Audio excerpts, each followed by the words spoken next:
Bonjour et bienvenue dans ce nouvel épisode de mon podcast IMO en live du Rent. Et j'ai le plaisir de recevoir pour la première fois Aurélien Flamand. Bonjour. Bonjour. Vous êtes directeur du pôle immobilier du Bon Coin. Absolument.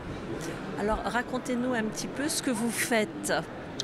On fait plein de choses. Le Bon Coin, tout le monde connaît. Le Bon Coin IMO, certains connaissent moins. Je pense qu'il y en a beaucoup qui connaissent parce qu'on a quand même 15 millions de visiteurs uniques par mois. Donc ça fait du monde. Je vous l'accorde, vous me tendez cette perche-là à Paris. On a un petit peu plus de mal alors qu'on a aussi une grosse audience. On a des biens de qualité, on a tout ce qu'il faut. Donc on a un petit sujet là-dessus. Et puis qu'est-ce qu'on fait ? On travaille pour nos 60 000 clients professionnels. On fait le maximum pour les mettre aussi en relation avec nos utilisateurs particuliers, ce qui font la richesse de la plateforme. Et puis chaque année, on travaille à l'amélioration des produits qu'on propose à nos clients. 60 000 clients professionnels de l'immobilier, des mandataires, des agents immobiliers. Bien sûr, des indépendants, des agences, des sociétaires, des franchisés. Le profil type des agents qui travaillent avec vous, tout le monde bosse avec vous aujourd'hui ? Tout le monde travaille avec nous, des plus grands agents immobiliers au sein des réseaux, il y a des Orpi, l'adresse, tous ces gens-là. Et puis vous avez des tout petits qui peuvent nous acheter 1 à 2 annonces par an avec leur carte bleue sur la plateforme. C'est le principe, il n'y a pas de segmentation limitante sur la plateforme. C'est quoi l'intérêt pour vous de ce marché ? Déjà, l'intérêt pour nous de ce marché, c'est qu'il intéresse nos utilisateurs. Le Bon Coin, c'est une entreprise qui est un petit peu à part. D'abord parce qu'on est aujourd'hui une plateforme généraliste, qu'on adresse chaque année 40 millions de Français. Et que notre mantra à nous, c'est de faciliter le quotidien de tout le monde, d'aider les Français de mieux vivre au quotidien. Et il n'y a quand même pas plus impliquant, pas plus engageant émotionnellement parlant que l'achat d'un bien immobilier. Alors aujourd'hui, vous êtes un des 2 portails leaders.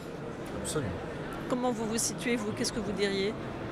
Je dirais qu'il y a une belle complémentarité entre un leader spécialiste qui s'appelle Se Loger et un leader généraliste qui s'appelle Le Bon Coin. Bon, alors c'est bien parce qu'il n'y a pas de langue de bois avec vous, donc je vais pouvoir continuer dans mes questions. On a reçu beaucoup d'agents immobiliers, de professionnels de l'immobilier depuis 2 jours et beaucoup nous ont dit le Bon Coin augmente ses tarifs et ça ne va pas du tout, surtout dans un marché en crise. Qu'est-ce que vous leur répondez ? On a souvent ces discussions-là avec nos clients chaque année. Et on oppose toujours la notion d'augmentation de tarifs. Et souvent on nous parle même de pourcentage d'augmentation. Et nous derrière on parle surtout de création de valeur. La plupart du temps, l'objectif du Bon Coin c'est de faire évoluer ces produits pour générer plus d'efficacité et donc plus de business pour nos clients. Et à mesure qu'on arrive d'une part à développer notre audience, et derrière ce mot d'audience, qu'est-ce qu'il y a ? Il y a des individus porteurs de projets. Donc un business potentiel, à mesure qu'on développe cette audience et qu'on développe des outils pour mieux la monétiser, la valeur qu'on génère, on considère qu'elle est supérieure et c'est pour ça qu'on fait évoluer nos tarifications. Alors ils évoluent de combien ? Ils vont évoluer de combien ? Alors c'est là aussi où j'entends plein de choses très intéressantes sur ce marché, c'est que la tarification, elle est dépendante de la volumétrie de biens que vous souhaitez diffuser, elle est dépendante de la gamme de packs à laquelle vous souhaitez souscrire.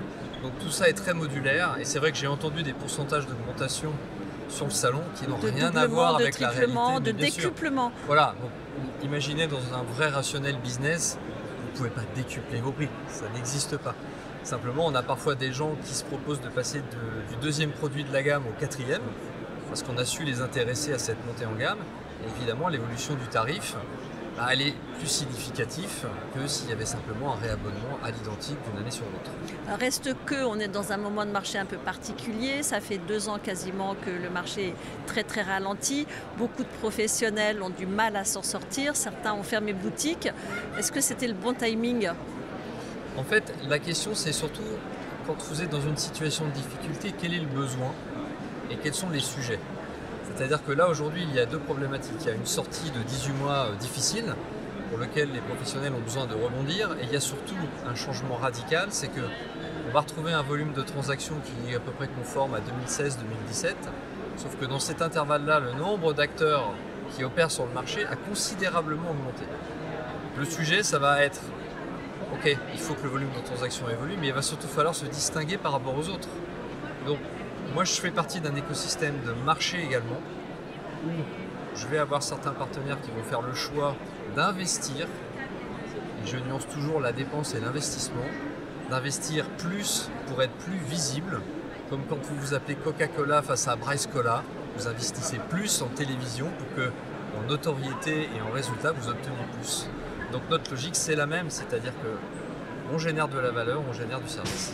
Qu'est-ce que j'ai en plus, même si je paye un peu plus cher, ou beaucoup plus cher, on verra, en venant chez vous? Alors, avant toute chose, et ça c'est le b.a.-ba, c'est l'audience. C'est important, hein, parce que quand je vous parle de mes 15 millions de visiteurs uniques par mois, plus de 9 millions n'utilisent que notre portail pour leur projet immobilier. Donc, vous venez déjà chercher un pan d'activité que vous ne trouverez nulle part ailleurs. Ça, c'est le premier point. Le second point, c'est que vous trouvez des produits experts. C'est-à-dire que même si moi je suis aujourd'hui une plateforme généraliste, ça fait des années que j'ai expertisé mes verticales. Donc, ici on parle d'immobilier, mais j'ai l'automobile sur lequel on est aussi leader sur le marché. J'ai job, j'ai location de vacances. Quand vous venez sur le Bon Coin, vous avez des produits ultra compétitifs. On s'est mis à jour parce qu'on était un peu en retard. Donc on s'est mis à jour sur la visite virtuelle, sur la vidéo. On a lancé la Maps, c'est la recherche par Maps sur lequel on était quand même un petit peu en retard aussi. Puis maintenant, on va aussi accélérer sur les outils grâce à l'intelligence artificielle générative. Alors ça va être quoi la suite grâce à l'IA? Vous nous dites l'IA générative par rapport à l'IA. Vous nous expliquez en fait, pour ceux qui... l'IA, ça fait 10 ans qu'on fait de l'IA. Ça fait 10 ans que toutes les boîtes qui sont là font de l'IA. L'IA, c'est des algorithmes. C'est la répétition, c'est l'automatisation. La recommandation d'annonces en fonction de vos recherches par affinité, c'est de l'IA. Nos produits qui remontent automatiquement vos annonces quand elles ont besoin de plus de visibilité, c'est de l'IA. Donc tout ce qui vous permet de faire un peu de prédictif, c'est de l'intelligence artificielle. Donc l'IA, c'est un outil. Ce qui est nouveau là depuis un an, c'est l'IA générative. Et ça, ce que ça va apporter, c'est une nouvelle expérience de la recherche immobilière. Là, on va lancer au premier semestre de l'année prochaine la rédaction automatique des annonces à partir d'un descriptif, mais aussi par rapport à l'analyse des photos. Là, c'est un super confort pour le professionnel ou pour le particulier. C'est du gain de temps, c'est plus de fautes d'orthographe. C'est l'assurance de ne plus faire de fautes. Voilà, et puis c'est aussi la proposition probablement d'un phrasé ou d'une orientation plus vendeuse, plus accrocheuse, l'identification des vrais points forts du bien. Donc ça, c'est des vrais potentiels. Est-ce que derrière, il n'y a pas un risque d'uniformisation des annonces? Alors, je ne pense pas, parce que chaque bien aura quand même son atypisme, sa localisation spécifique et son prix spécifique. Donc je pense qu'il y aura peut-être un ton plus édulcoré quelque part, mais sur le fond, ce qu'on recherche, et vous avez certainement fait cette expérience-là, on cherche souvent une accroche ou un coup de cœur sur le visuel d'un bien et sur sa localisation. Ensuite, on approfondit dans le descriptif. Le descriptif, il doit surtout être factuel et informatif. Et puis, évidemment, l'élément clé, c'est le prix. La crise, elle vous touche, comme elle touche vos clients, elle vous touche indirectement aussi. J'imagine, dans quelle proportion? Est-ce qu'il y a un ralentissement des encaissements, des abonnements? Est-ce qu'il y a une montée des impayés? Qu'est-ce que vous avez observé? Alors je dirais deux choses. Le Bon Coin, fondamentalement, c'est une plateforme qui est là aussi pour accompagner les moments de crise. Parce que sur son rôle de plateforme généraliste, sur tout ce qui est bien de consommation, c'est aussi l'opportunité dans des moments de crise pour les gens de faire un petit complément de revenu en vendant des choses ou en achetant des choses à moindre coût. Donc c'est là où c'est important de resituer notre verticale IMO. C'est aussi probablement pour ça que notre audience elle a augmenté de 17% là, en espace ne serait-ce que d'un an. C'est que les gens y trouvent d'autres intérêts. Après, effectivement, dans ce contexte de crise, la plupart du temps, ce qui se passe, c'est que vous avez un allongement de la durée de vie des annonces. Donc ça veut dire que notre contenu, finalement, il a tendance à augmenter. C'est là qu'on fait la preuve de l'utilité de toutes nos options, parce qu'il faut jouer des coudes pour vendre les biens qu'on a en listing. Et après, bah oui, évidemment, quand vous avez, je crois qu'on en est à 1500 faillites d'agences immobilières, vous avez les conséquences financières qui vont avec. C'est un sujet. Je crois que c'est un sujet pour tous mes homologues et à peu près pour tous les acteurs de ce marché-là. Et je dirais que c'est une conséquence qu'il fallait aussi attendre dans un marché qui va se réguler sur son volume de transactions, mais aussi sur son volume d'acteurs, qui est devenu probablement un peu trop important par rapport au potentiel. Alors dernière question, les agents immobiliers qui viennent vous voir ici au Rennes, qu'est-ce qu'ils vous disent? Qu'est-ce qu'ils attendent de vous et comment ils entendent votre discours? Déjà, j'ai la chance de rencontrer beaucoup de gens qui sont très intelligents et on est mutuellement à l'écoute de nos points de vue et de nos prérogatives. Donc, généralement, ils vont me voir pour dire qu'ils ne sont pas contents parce que mes prix ont augmenté à la hausse et ça, vous ne nous avez pas dit de combien, hein? Non, mais parce que ça dépend. Ça dépend.